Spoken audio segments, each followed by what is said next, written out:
2장 20절에서 22절 말씀입니다. 신약성경 에베소서 2장 20절에서 22절 312쪽쯤 되겠습니다.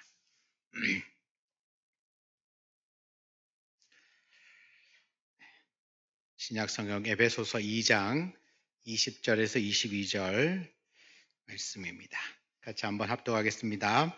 너희는 사도들과 선지자들의 터 위에 세우심을 입은 자라.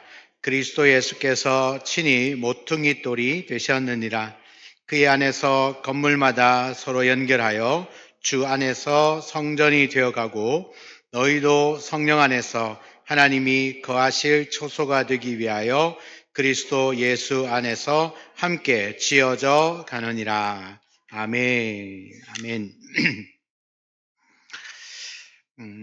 우리가 오후 예배 시간에 계속 우리 성령님이 어떤 분이신가, 성령은 어떤 일을 하고 계시는가에 대한 말씀을 쭉 계속 보고 있는데요.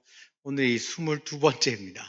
여러분은 모르셨겠지만 22번째 성령이 어떤 분이고 성령이 어떤 일을 하시는지에 대한 말씀을 쭉 나누고 있습니다. 여러분, 오늘 말씀의 제목이 뭐냐면 성령님 안에서 지어져 가는 교회. 성령께서 하시는 아주 중요한 사역 중에 하나가 교회를 세우는 겁니다. 교회를 세운다는 게 건물을 세운다는 얘기가 아니고, 오늘 에베소서의 말씀이 나오는 것처럼 우리를, 그리스도 예수의 사람들을 하나님이 거하시는 거룩한 성전이 되게 하기 위하여서 지어져 가는데, 그 짓는 분이 누구냐? 성령님이시다. 성령께서 우리를 계속해서 하나님이 거하실 만한 거룩한 성전이 되어 가도록 만드십니다. 그 하나님이 어디에 계십니까? 우리 안에 계시죠. 그래서 성도는 성령의 사람이라고 합니다. 성령이 내 안에 계시면서 나를 하나님이 거하실 만한 성전으로 계속 온전하게 지어가는 겁니다. 지어져 가는 겁니다. 완성된 것이 아니라 지어져 갑니다. 그래서 교회는 이 성령의 사람들이 모여있는 공동체입니다. 그래서 성령 공동체라고 하는 별명도 있습니다. 그렇기 때문에 우리가 성령을 이해하지 않고는 교회가 교회일 수 없고 성도가 성도일 수 없다. 우리가 성령께서 내주하시고 그 성령께서 우리를 성전 삼아서 계속 지어져 가는 완성된 교회를 향하여 가는 그 과정이 신학적으로 말하면 성화입니다. 성화의 삶을 계속 살아갑니다. 성화의 끝은 영화입니다. 영화롭게 되는 것. 그 영화롭게 되는 것은 주님을 만나야 됩니다. 내가 육체의 삶이 끝나고 주님을 만나든지, 주님이 재림하셔서 만나든지, 그 둘 중에 하나입니다. 내 육체의 삶을 끝내고 주님을 만나든지, 아니면 내가 살아있는 동안 주님이 재림하셔서 만나든지, 그때 우리는 영화롭게 변모되어져 저 천국에 들어가는 것입니다. 그렇기 때문에 그 영화에 들어가기 전까지는 계속 무슨 삶을 삽니까? 성화의 삶을 삽니다. 그러니까 지어져 가는 교회라고 보시면 됩니다. 지어져 가는 교회. 그 지어져 가는 교회에 가장 큰 역할을 하시는 분이 누구냐? 성령님입니다. 그러니까 성령님이 계시지 않으면 교회는 우리가 생각할 때 건물 이상이죠. 그죠? 교회는 건물이 아무리 화려하고 많은 사람들이 모여도 교회라고 말하기 쉽지 않습니다. 뭐라고 하냐면 예배당이라고 해야 합니다. 예배를 드리는 장소이지, 그곳이 하나님이 거하시고 그러니까 성전, 교회, 그렇게 말하기는 쉽지 않다. 그래서 교회는 사람의 수도 아니고 또 건물도 아니라, 교회는 저와 여러분들처럼 그리스도 예수 안에서 성령이 내 안에 내주하시면서 계속 지어져 가는 사람, 그 사람이 바로 교회이기 때문에 예수를 믿는다, 그리고 하나님을 예배한다, 성령이 내주하신다라고 믿으시는 분들은 여러분 지금 지어져 가고 있는 교회로 살아가고 계십니다. 옆에 한번 이야기해 주시죠. 예쁜 건물 잘 지으시기 바랍니다. 예쁜 건물 잘 지으셔야 됩니다.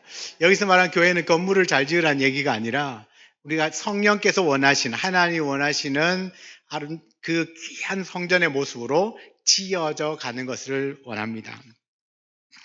그렇기 때문에 우리가 성경을 통하여서 우리가 어떻게 잘 지어져 갈 수 있는가? 그럼 교회가 교회로서의 그 본질을 지키려면 어떻게 하는가? 굉장히 중요하겠죠. 그래서 우리가 첫 번째 생각해 봐야 될 게 뭐냐면 모든 성도가 성령님은 인격적인 분이시고 그리고 삼위일체 하나님 한 분이란 사실을 우리는 반드시 기억해야 합니다.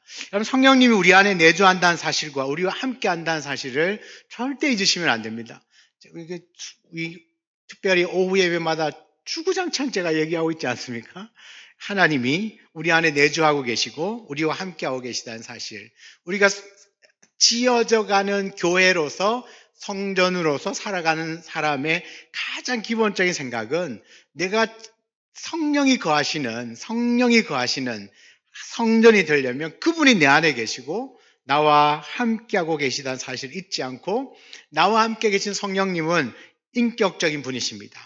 그러니까 우리의 모든 사정을 다 알고 계시고 우리의 삶과 함께 살아주시는 분이죠. 그래서 성령님이 우리 안에 계시다는 사실을 기억해야만 그 성령을 따라 살아가는 삶이 가능하고 또 성령을 소멸하지 않고 살 수 있습니다. 여러분 성령을 소멸한다는 건 성령을 제외하고 산다는 겁니다. 마치 내 안에 성령이 안 계신 것처럼 내 멋대로 내 마음대로 살아간다는 건 분명히 우리 안에 성령이 내주하고 계시고 또 성령이 나와 함께하고 계시는데 성령을 소멸한다는 건 마치 그분이 안 계신 것처럼 산다는 겁니다. 그래서 드러나는 건 죄의 모습만 드러납니다. 성령을 소멸하면 그렇게 되는 겁니다. 분명히 계신데, 여러분 계시죠? 분명히 계신데 마치 내가 살아가고 생각하고 판단하고 결정하는 것은 마치 성령님이 안 계신 것처럼 그렇게 살아가고 생각하고 결정한다면 성령을 소멸하는 것과 마찬가지다. 그러면 그 성령을 소멸한다면 더 이상 교회는 교회일 수 없다라는 겁니다. 성령이 내 안에 계시다고 해서 그럼 그분은 내 말대로 따라오시는 분입니까? 아닙니다. 내가 오히려 그분을 따라가는 겁니다. 잘 한번 생각해 보세요. 그분이 내 안에 계시니까 내가 조정하는 대로 내가 원하는 대로 그분은 들어도 주셔야 되고 능력도 주셔야 되고 힘도 주셔야 되고 내가 잘할 수 있도록 막 힘도 불어 넣어주고 막 능력도 주시고 돈도 주고 막 이렇게 나를 계속 끊임없이 나와 종속되어진 어떤 서포트 관계라고 생각하시면 우산입니다. 누가 누구를 따라갑니까? 그렇죠? 내가 성령을 따라가야죠. 내가 성령을 따라가는 것이지 성령이 내가 원하시는 대로 내가 필요할 때 불러가지고 성령님 도와주셔야 됩니다. 돈 필요한 거 아시죠? 그래가지고 돈을 원하고 기도하고 그러니까 안 주시면 이거 열심히 안 하시는 것 같아요. 이러면 안 된다는 겁니다. 그러니까 성령을 우리가 종속되신 분이 절대 아니십니다. 내가 원하는 대로 내가 원하는 방법대로 내가 원하는 일을 이루기 위한 수단과 도구가 아니라 그분은 인격적이신 분, 나와 끊임없이 교통하시면서 깨닫게 하시고 가르쳐 주시고 생각나게 해주시고 다듬어 주셔서 계속 지어져 가도록 성장하고 성숙해 가도록 만드시는 분이 성령님이십니다. 인격적이라는 건 그겁니다. 강압이 아니에요. 인격적인 건 뭔가를 하나하나를 너 이거 해, 저거 해, 이렇게 해야 돼, 저렇게 해야 돼. 명령하고 지시하고 따르지 않으면 체벌하고. 인격적입니까? 아니죠. 그런 것 가지고 인격적이라 하지 않죠. 우리가 잘못했습니다. 그러면 잘 깨닫지 못하잖아요. 성령은 자연스럽게 어떤 사람이나 환경이나 방법들을 통해서 스스로 깨닫게 만들어요. 그래, 그렇고 내가 실수했구나. 깨닫고 회개하도록 만드시는 거죠. 누가? 성령께서. 그러니까 어떤 강압이나 명령에 의해서 내 삶이 변화되는 게 아니라 자꾸 생각나게 하는 거죠. 들었던 말씀도 생각나게 하고 기도했던 것도 생각나게 하고 또 누군가 얘기를 하다가 또 들었던 이야기도 생각나게 하고 그래서 자꾸 무릎을 칩니다. 아이고 무릎 아프잖아요. 아이고 무릎 치는 거예요. 내가 잘못한 것도 생각나고 그렇게 깨닫고 깨달아서 스스로가 자꾸 잘못된 방향을 바로잡아 갑니다. 바로잡아 갈 수 있도록 도와도 주시고 가르쳐도 주시고 이끌어도 주시고 하시는 분이 성령님이시라는 겁니다. 그래서 요한복음 14장 16절 17절에 보면 내가 아버지께 구하겠으니 그가 또 다른 보혜사를 너희에게 주사 영원토록 너희와 함께 있게 하리니 그는 진리의 영이다. 성령님을 딱 한마디로 말합니다. 진리의 영이다. 그 진리의 영이신 성령님이 세상은 능히 그를 받지 못하나니, 세상은 성령이 임할 때 거부했다는 겁니다. 이는 그를 보지도 못하고 알지도 못한, 성령을 못 보고 몰라서 받지 않고 거부했다는 겁니다. 그러나 너희는 그분을 안다는 겁니다. 그리고 그는 너희와 함께 거하시며 너희 속에 계시겠다. 그분이 어떤 분인지를 내가 알기 때문에, 그분은 내 안에 함께 계시고 내 속에 계시다는 걸 알기 때문에 그 성령님과 동행하는 삶을 삽니다. 여러분, 성령은 진리의 영이시기 때문에 계속해서 그 진리로 우리를 인도해 가시죠. 세상은 그분이 말하는 게 불편합니다. 왜요? 진리니까요. 세상은 예수님의 말씀, 성경의 말씀이 자꾸 거슬려요. 그래서 의도적으로 막 무시하려고 그럽니다. 왜요? 이게 진리니까. 자기의 모습이 다 드러나잖아요. 자기 하는 말과 행동이 얼마나 잘못됐는지를 진리의 잣대로 딱 갖다 대면 다 드러나게 되어 있잖아요. 그러니까 불편한 겁니다. 여러분들 하나님 말씀 들어도 별로 안 불편하시잖아요. 그죠? 왜냐하면 우린 진리를 알고 진리를 따라가고 싶어 하기 때문에, 우리에게는 얼마든지 진리를 선포해도 그 진리가 비록 이제 내 죄 때문에 찔리기는 해도 그래도 그 진리를 따라가려고 나를 자꾸 바꿔 나가지 않습니까? 근데 세상은 진리의 영이신 하나님을 모르니까 이 말씀이 불편합니다. 그냥 좀 안 했으면 좋겠습니다.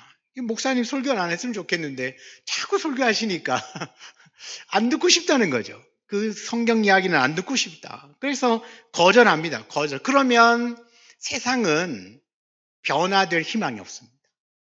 여러분, 진리를 받아들이지 않으면 변화의 가능성은 제로가 됩니다. 우리가 진리의 영이신 성령의 말씀을 듣고 계속해서 그 진리의 영을 따라 살기 때문에 우리는 시간이 가면 갈수록 변화될 것을 기대합니다. 나이와 상관이 없습니다. 아무리 연령이 높고 신앙의 연수가 높아져도 끊임없이 변할 수 있다라고 하는 가능성을 갖고 있습니다. 왜요? 진리의 영으로부터 내 끊임없이 말씀을 들으니까. 그 진리를 계속 접하다 보면 사람이 움직일 수밖에 없는 거죠. 자꾸 깨닫고, 자꾸 생각나고, 자꾸 바른 말씀들, 진리의 말씀들, 하나의 말씀들을 듣게 되면 이렇게 하나 둘씩 변화가 안 생기는 게 기적이죠. 그런데 그 변화의 중심에 누가? 성령님이 계시는데, 그분은 내 안에 계시고 나와 함께 계십니다. 여러분, 성령님이 내 안에 계신 걸 어떻게 알 수 있습니까? 그러면 여러분 안에 성령이 계시다는 걸 어떻게 알아요? 간단한 건요, 내가 평소에 하지 않는 행동을 하고요, 내가 평소에 하지 않는 말을 하고, 내가 평소에 하지 않는 생각들을 하고, 내가 평소에 하지 않는 일들을 하는 겁니다. 분명히 내가 성령을 모를 때, 하나님을 모를 때 내 살아왔던 삶하고, 내가 하나님을 알아가고 알면 알수록 달라진 나의 모습들, 생각이 달라지고, 옛날에는 내 불평하던 사람이 어느샌가 막 감사하기 시작하고, 그죠? 옛날에는 뭔 말 하면 이거 안 된다 이랬던 사람이 이제는 자기도 거기 가서 하고 있습니다. 이렇게 바뀌고 있는 거죠. 그럼 달라지고 있습니다. 계속 변화가 되고 있다는 겁니다. 이것이 성령이 내 안에 계시다는 증거입니다. 예배를 드릴 때는 마찬가지입니다. 예배를 드리는 태도와 생각들이 조금씩 계속 달라집니다. 예전에는 아무렇지도 않았지. 그냥 주일이니까 가는 거였는데, 이제는 이 주일 하나님 나에게 주신 이 귀한 시간을, 나의 이 소중한 시간을 내가 하나님을 위해서 드리는 이 예배 시간을 전혀 아깝지 않게 여기고, 더 기쁘게 여기고, 또 기다려지고, 또 감사가 생겨나는 것은 누구 때문입니까? 성령님 때문에. 성령께서 우리 안에 오셔서 나의 그 생각들을 바꾸시고 삶을 바꾸고 태도를 바꾸어 주시기 때문에, 그분이 내 삶의 주인이란 뜻이지 않습니까? 이게 나의 달라진 삶의 모습, 태도들, 말 하나하나가 성령이 계시다는 증거입니다. 사도 바울도요, 자신의 변화를 이렇게 말합니다. 고린도전서 6장 19절 20절에 보면, 너희 몸은 너희가 하나님께로부터 받은 바 너희 가운데 계신 성령의 전인지를 알지 못하느냐? 너희는 너희의 것이 아니라 값으로 산 것이 되었으니 그런즉 너희 몸으로 하나님께 영광을 돌리라. 성령이 오시면 이제는 더 이상 내 몸은 내 몸이 아닌 겁니다. 내 몸은 이제 성령이 계시는 거룩한 성전이 되고 교회가 됩니다. 그래서 오늘 읽었던 본문이죠. 20절, 22절에 특별히 이제 20절, 너희는 사도들과 선지자들의 터 위에 세우심을 입은 자다.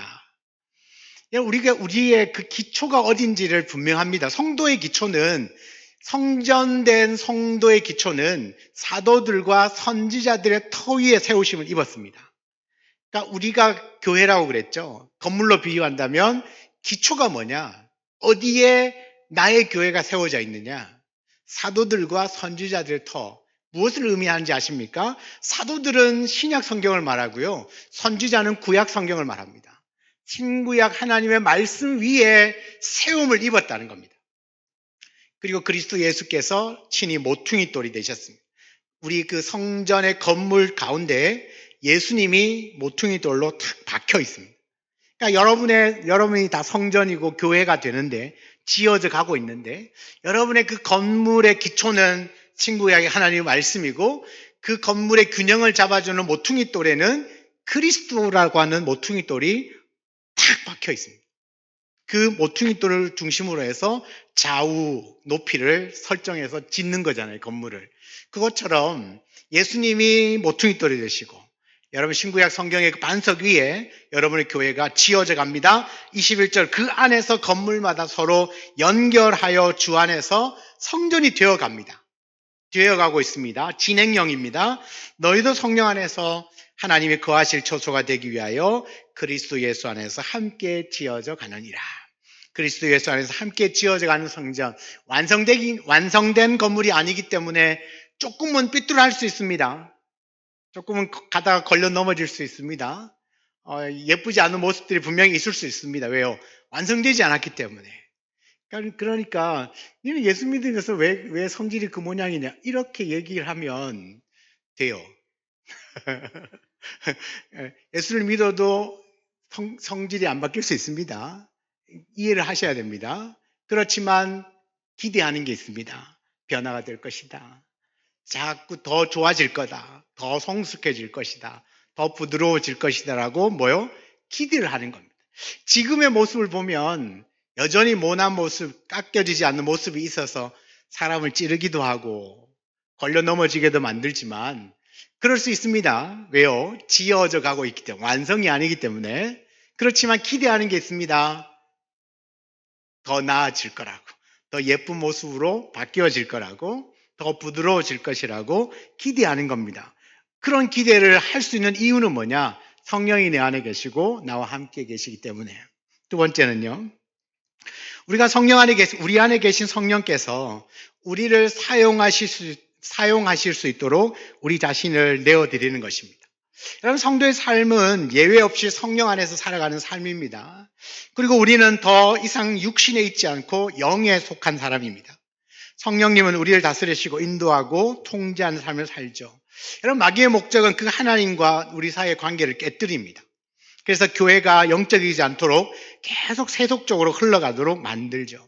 그래서 성도들 안에도 더 편하게, 더 유익하게, 또 세상과 비슷하게 자꾸 뭔가를 요구하지만, 그래서 자꾸 내 마음에 맞지 않으면 자꾸 그 사이에, 하나님과 우리 사이에 틈을 갈라놓습니다.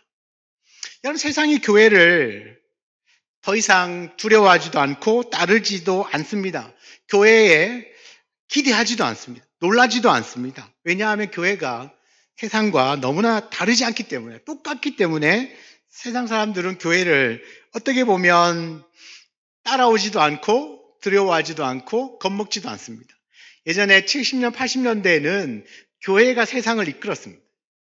그런데 지금은 끌려가다 못해 끌려오는 것도 따라오지 말라고 세상은 자릅니다. 더 이상 오지 마. 너와 나는 달라. 이렇게 이제 뒷밟죠. 교회가 세상을 따라가니까 어느샌가 세상은 이만큼 발전해서 저 앞에 가고 있는데, 교회는 그 세상을 따라가려니까 버겁죠. 힘들죠. 그러나 우리는 세상을 따라가는 게 교회가 아닙니다. 교회는 세상을 따라가는 공동체나 사람이 아니라 교회는 세상과 다르게 살아가는 사람입니다. 다르게, 구별되게 살아가는 공동체요, 사람이 교회입니다. 그러니까 우리가 세상이 AI 시대를 통하여서 막 아무리 많이 발전해도 우리가 교회도 저거 해야 되는 거 아닌가? 세상이 저렇게 바뀌는데 우리도 또 저렇게 해야 되는 거 아닌가? 그래야 사람들이 더 몰려오지 않겠는가? 아니요. 사람들이 교회에 오고 부흥하고 안 오고는 세상을 얼마나 닮아가느냐에 달려있는 게 아니라 세상과 얼마나 다르게 사는가에 달려있습니다. 여러분, 초대교회는 세상과 달랐습니다.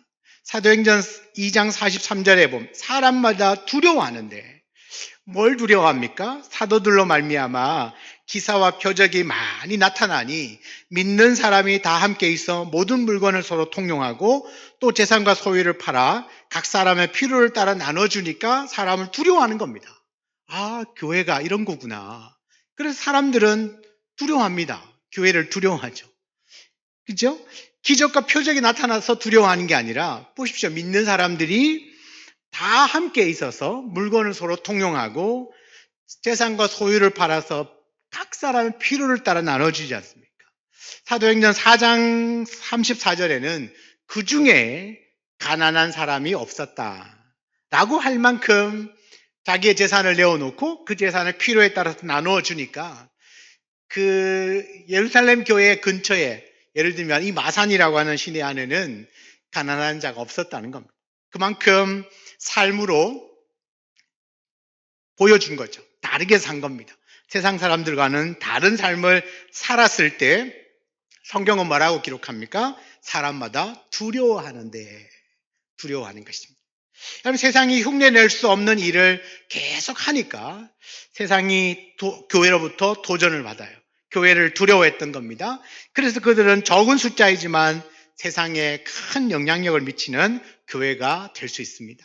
사람이 많다고 영향이 크냐? 그렇지 않습니다. 그거는 세상적인 논리입니다. 사람이 적어도 괜찮습니다. 그런데 한 사람 한 사람이 세상과는 다르게 살면, 그 모습들이 드러나면, 그리고 세상이 할 수 없는 일을 교회가 계속하면, 그러면 세상은 교회를 두려워하게 되어 있습니다. 그런데 그 일의 중심에는 누가 계십니까? 성령님이 계십니다. 그래서 성령님께 우리는 뭘 의탁합니까?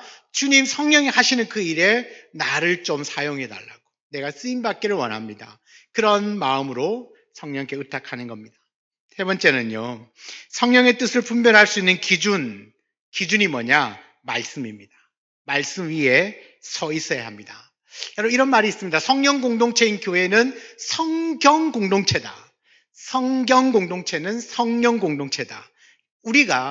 내가 성령의 사람이 되고 싶으면 성경의 사람이 되어야 합니다. 내가 성령을 따라 살아가는 사람이 되고 싶으면 성경에 따라 사람이 되어야 합니다. 그러니까 성령님은 너무나 분명하게 말씀을 통하여 역사하십니다. 그러니까 우리가 성령 공동체가 되고 성령의 뜻을 분별하고 싶으면 하나님의 말씀 위에 서 있으면 되는 겁니다. 예수님이 비유로 말씀하십니다. 모래 위에 집을 짓지 말고 반석 위에 집을 지으라고 그럽니다. 모래 위에 지은 집은 비가 오고 큰 폭풍이 일면 쓰러져 버린다. 그러나 반석 위에 지은 집은 튼튼할 거다. 그럼 도대체 그 반석이 뭐냐? 여러분, 그 반석은 나의 생각과 내 경험과 나의 경력이 아니라 하나님의 말씀입니다. 그 말씀의 기초 위에 여러분의 그 교회라고 하는 성전의 건물을 올려놓을 때 비바람이 오고 태풍이 오고 바람이 불어도 절대 흔들리지 않고 무너지지 않는 든든한 성전으로 지어져 갈 수 있습니다. 여러분, 오직 하나님의 말씀만이 우리를 붙들어 주고요. 그 말씀이 우리를 지탱하게 만들고 살아가게 만들고 하나님을 드러내도록 만들어 줍니다. 그러므로 우리가 무너지지 않는 성전을 짓기 위하여서는 말씀이라고 하는 반석 위에 세워가야죠. 그래서 여러분, 매일같이 말씀을 읽고 듣고 또 공부하고 오늘처럼 이렇게 설교를 들으면서 또 말씀을 더 쉽게 이해하고 하는 동안 이 모든 과정들이 다 나의 기초를 튼튼하게 만들어주는 작업입니다. 여러분, 성도는 성령의 사람입니다. 그리고 교회는 이 성령의 사람이 모인 공동체입니다. 여러분, 교회가 성령 공동체임에도 불구하고 이 땅의 교회는 완전하지는 않습니다. 그럼에도 불구하고 이 땅의 유일한 소망은 교회입니다. 왜요? 교회에 성령님이 계시기 때문이에요. 성령님이 계시고 성령이 계신 또 한 사람, 또 한 사람, 또 한 사람이 지금 여기 쭉 모여 있지 않습니까? 서로 연결이 되어져서 큰 거룩한 하나님 거하시는 공동체를 만들어 갑니다. 창원우리교회라고 하는 큰 공동체를 만들어 가는데 서로 연결되고 서로 붙어서 지어져 가고 있다는 겁니다. 완성이 아닙니다. 지어져 가고 있습니다. 성령님만 내 삶에서 소멸시키지 않으면 우리는 반드시 성장할 것이고 성숙할 것이고 자라갈 것이고 변화될 것이고 지금보다는 여러분 10년 뒤가 더 넉넉한 믿음의 넉넉한 사람이 될 겁니다. 기대 안 하십니까? 기대가 안 되나 보네요. 내 모습을 보니까. 기대하는 거죠. 왜? 기대할 수 있는 단 하나의 이유는 성령이 내 안에 계시고 나와 함께하고 계시기 때문에. 내 안에 계시고 나와 함께 계시기 때문에 그렇습니다.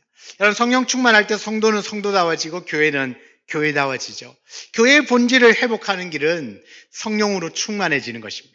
성령께서 내 안에서 마음껏 역사하실 수 있도록 성령의 일하실 수 있도록 여러분이 말씀과 기도를 붙들고 계시면 성령은 언제든지 활발하게 우리 인생 안에서 일하실 겁니다. 생각나게 하실 것이고 가르쳐 주실 것이고 하나님 뜻을 알려주실 것이고 그 뜻대로 살아갈 수 있는 용기와 힘을 더하여 주실 것이고 그래서 예전에는 믿음이 없어서 과감하게 할 수 없었던 일도 이제는 믿음으로 이 일들을 하게 만드시는 분 그래서 계속 한 걸음 한 걸음 더 하나님을 향하여 나갈 수 있도록 만들어 주시는 분 그분이 성령님이십니다. 그러니까 내 의지나 내 결단적으로는 참 쉽지 않은 일입니다. 그런데 어느샌가 보니까 성령께서 내 안에 자꾸 뭔가 용기를 북돋아주고 믿음을 주시니까 예전에 못했던 일도 하게 되고 예전에 하지 못했던 기도도 하게 되고 예배도 드리게 되고 그렇게 자꾸 바뀌어져 나가는 겁니다. 이게 이제 지어져 가고 있는 중에 있다라는 얘기입니다. 사랑하는 성도 여러분 모두가 성령 안에서 하나님이 거하시는 거룩한 초소가 되기 위하여서 날마다 지어져 가는 성전이 되시기를 주의 이름으로 축원합니다. 함께 한번 주신 말씀을 기억하고 오늘 찬양하고 함께 기도하겠습니다.